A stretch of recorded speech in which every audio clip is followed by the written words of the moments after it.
सम्राट अशोक मौर्य वंश के महान सम्राट थे और उनकी सबसे प्रसिद्ध और निर्णायक युद्ध थी कलिंग युद्ध। 261 ईसा पूर्व किससे युद्ध हुआ? कलिंग राज्य से, जो वर्तमान में ओडिशा में था। कलिंग कौन था? एक स्वतंत्र और शक्तिशाली राज्य जो मौर्य साम्राज्य के अधीन नहीं था। युद्ध का कारण? अशोक का उद्देश्य पूरे भारतीय उपमहाद्वीप को अपने साम्राज्य में शामिल करना था। कलिंग उसकी विस्तार नीति में रुकावट था। युद्ध का परिणाम?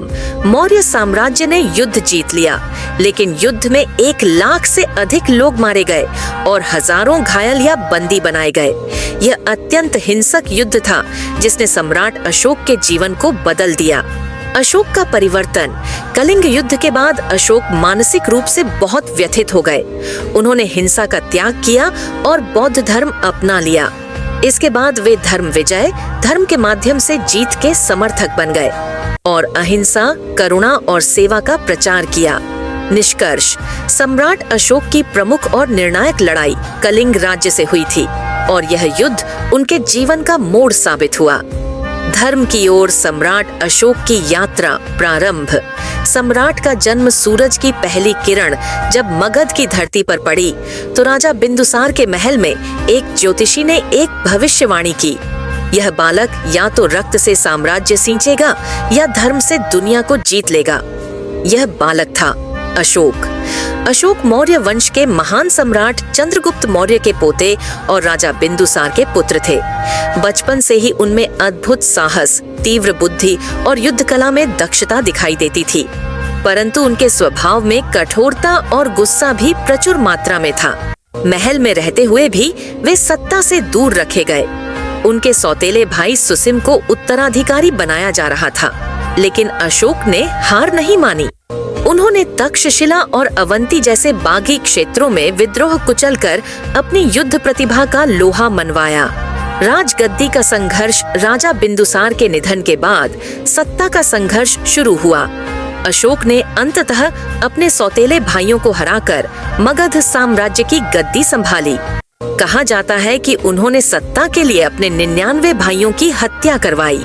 यही कारण था कि उन्हें चंड अशोक, क्रूर अशोक कहा जाने लगा। अशोक का साम्राज्य आज के भारत, पाकिस्तान, बांग्लादेश, अफगानिस्तान और नेपाल तक फैला था, लेकिन एक स्वतंत्र राज्य ऐसा था जो उनकी राह में रुकावट बना। कलिंग। कलिंग स्वतंत्रता का प्रतीक। कलिंग पूर्वी भारत का एक शक्तिशाली और स्वतंत्र राज्य था, आज का उड़ीसा। यहाँ की जनता बहादुर थी, जो अपनी स्वतंत्रता के लिए मर मिटने को तैयार रहती थी। जब अशोक ने कलिंग को अपने अधीन करने का आदेश दिया तो उनके सेनापति ने कहा, महाराज, ये लोग तलवार से नहीं, आत्मा से लड़ते हैं। पर अशोक का उत्तर था, अगर आत्मा से लड़ना है तो उसे भी कुचल दो। कलिंग युद्ध 261 ईसा पूर्व। अशोक ने कलिंग पर आक्रमण कर दिया। हजारों सैनिकों की फौजें, हाथी, रथ और घोड़ों के शोर से धरती कांप उठी। युद्ध कई दिन चला। कलिंग के नागरिक, पुरुष, स्त्रियां, यहाँ तक कि बच्चे भी युद्ध भूमि में उतर आए, पर मौर्य साम्राज्य की विशाल सेना के आगे कलिंग टिक न सका। युद्ध के अंत में 1 लाख से अधिक लोग मारे गए, 1,50,000 से अधिक बंदी बनाए गए, हजारों गांव जलाए गए, नदियां रक्त से लाल हो गईं। अशोक ने युद्ध तो जीत लिया, पर मानवता हार गई। परिवर्तन का क्षण? एक दिन अशोक युद्ध भूमि में गया। वहां लाशों के ढेर, रोती औरतें, बिलखते बच्चे और जलती बस्तियां देखीं। एक बूढ़ी स्त्री शव के पास बैठी कह रही थी, हे सम्राट, तूने कलिंग को नहीं, मेरी माँ, मेरे पुत्र और मेरे पति को मारा है। तेरा साम्राज्य राख पर खड़ा है। अशोक के पैर कांपने लगे, आंखों से आंसू बह निकले। उसके कानों में केवल एक ही आवाज गूंज रही थी, धर्म कहाँ है सम्राट? बुद्ध की ओर रुख। अशोक के भीतर तूफान उठ चुका था। वह शांति की तलाश में बुद्ध भिक्षुओं के पास गया। भिक्षु उपगुप्त से उसने पूछा, क्या कोई मार्ग है जिससे यह रक्तपात रुक सके? भिक्षु बोले, मार्ग एक ही है महाराज, धर्म, करुणा, अहिंसा और समत्व का मार्ग। सम्राट अशोक ने बौद्ध धर्म अपना लिया। वह अब युद्ध नहीं, धर्म विजय चाहता था। उसने अपने पूरे साम्राज्य में बौद्ध धर्म का प्रचार किया, स्तूपों का निर्माण करवाया, शिलालेखों में संदेश खुदवाए। सभी जीवों से दया करो, सभी धर्मों का सम्मान करो। धर्म की विजय सम्राट अशोक ने 84,000 बौद्ध स्तूप बनवाए, सांची, सारनाथ और बोधगया को तीर्थ स्थल बनाया, बौद्ध भिक्षुओं को श्रीलंका, अफगानिस्तान, मिस्र और यूनान तक भेजा, शिलालेखों और लाटों के माध्यम से धर्म का प्रचार किया। उनके द्वारा स्थापित अशोक स्तंभ आज भी भारत की पहचान है, जिसे हम राष्ट्रीय प्रतीक एम्ब्लम के रूप में अपनाए हुए हैं। अंतिम समय और विरासत। अशोक ने अपने जीवन के अंतिम वर्षों में सादा जीवन बिताया।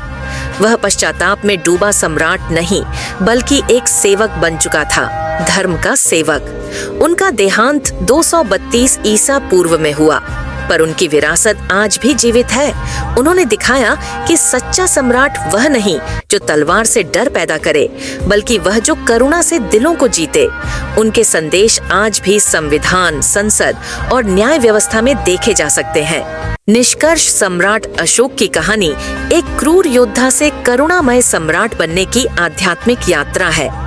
वह इतिहास का एकमात्र ऐसा राजा था जिसने युद्ध से घृणा और धर्म से प्रेम करना सीखा।